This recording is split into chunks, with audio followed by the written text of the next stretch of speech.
Hello everyone, so today I'm going to show you a cool little trick, especially if you're a beginner like me. I think it's going to help out a lot of people to just like give it a try and go even further. So sometimes like you put some notes into your software. Well, actually the one I'm using currently, it's Logic Pro 10.3.0, and like I said, you take simple little notes into your software, then like your arpeggiator or your Cthulhu, or you have also the chord trigger. That's the one I was looking for, the chord trigger that's going to draw all those notes into your software. So it's going to make it like a lot simpler for the software to be processed, and also it's going to ensure that there's no issues with some of the plugins once in a while, right?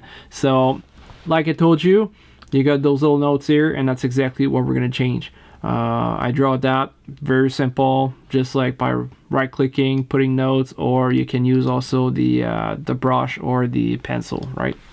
So the first thing first, you need to go and search for your MIDI audio, or audio MIDI setup, I should say. So this one right here, you double click on it, and this will appear. If your MIDI Studio doesn't appear, you can press Command 2, right, to make it appear, or you can go directly on their window and then MIDI Studio.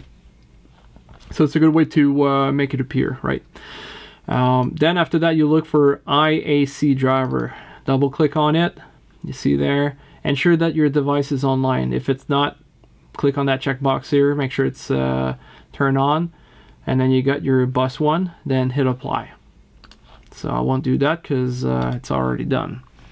Then we're going to move on to our software, which is Logic Pro, like I said earlier. So now I got my notes here, and that's the one I want to change. So if I take the chord trigger, turn it on, you're going to see that whenever I press notes, it's going to draw, like press notes from the trigger key above here.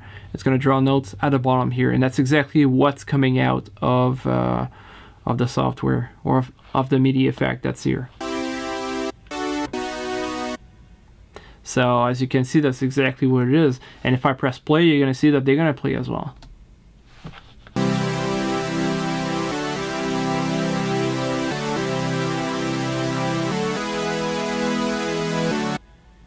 All right, so from here, what we're going to do is we're going to duplicate our instrument here. Duplicate it. Then we're going to go move down here, unselect chord trigger, go back to the first one. Here we need to, like as you can see here, you have to change the instrument. You go down here to utility, external instrument, and then you move to stereo. Under MIDI destination, you got the IAC driver plus one. That's the one that I discussed earlier, like at the beginning of the video. So once this is in place, you're not going to be able to hear anything. Okay, so that's exactly how we wanted it. So at this point, we just have to hit record.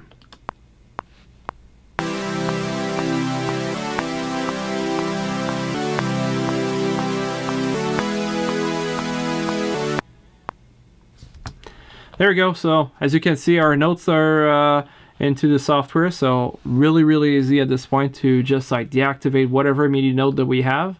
Not MIDI note, but Midi FX. And then we're good to go at this point. So as you can see here, there's nothing being activated.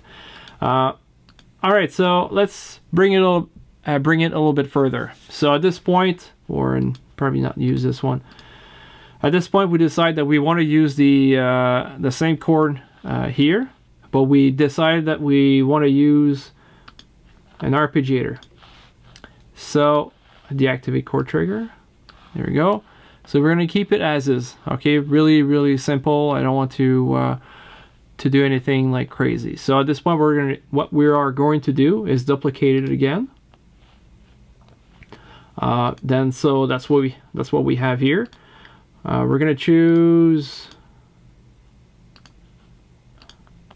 our instrument, whatever you choose. Like it doesn't need to be this one. Deactivate ARP trigger. The arpeggiator.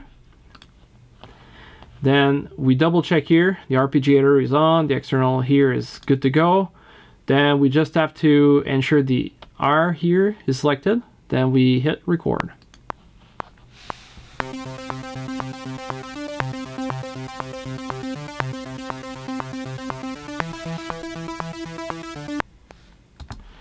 There we go. So as you can see here, everything is being drawn pretty good.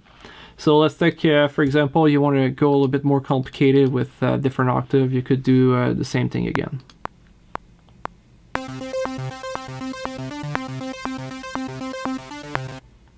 All right, so I guess you see the point that I want to bring up. So that's what you can do.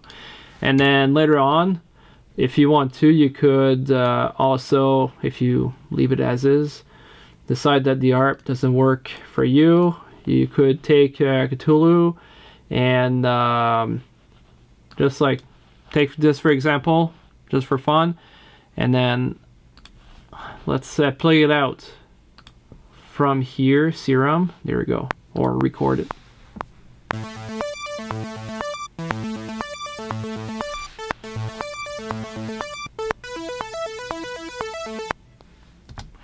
There we go. So as you can see here, that's Cthulhu that did the same thing. But Cthulhu, what it actually did, it used the ARP and the chord at the same time to be able to draw everything here. There's some smaller notes, there's some like larger notes, depending exactly how you set it up. Alright, so this is the end of the video. I hope you liked it. I decided to attach a checklist from like with everything that I did, so technically you just have to follow that along and then you should be able to do it. So I showed you for 3 different MIDI effects, but technically you could use it for other MIDI effects. So if you see something happening and then you think you might be able to do it, follow this checklist and then you should be able to move forward with it. So like I said, I hope you liked the little video. Share it with your friends, subscribe, like the video as well. You can suggest as well some other videos that I could do, but not only on Logic Pro, but you can suggest also on Final Cut or Adobe Premiere. Whatever question you have, I'm going to try to answer them as much as I can through the video. So until then, have a great one.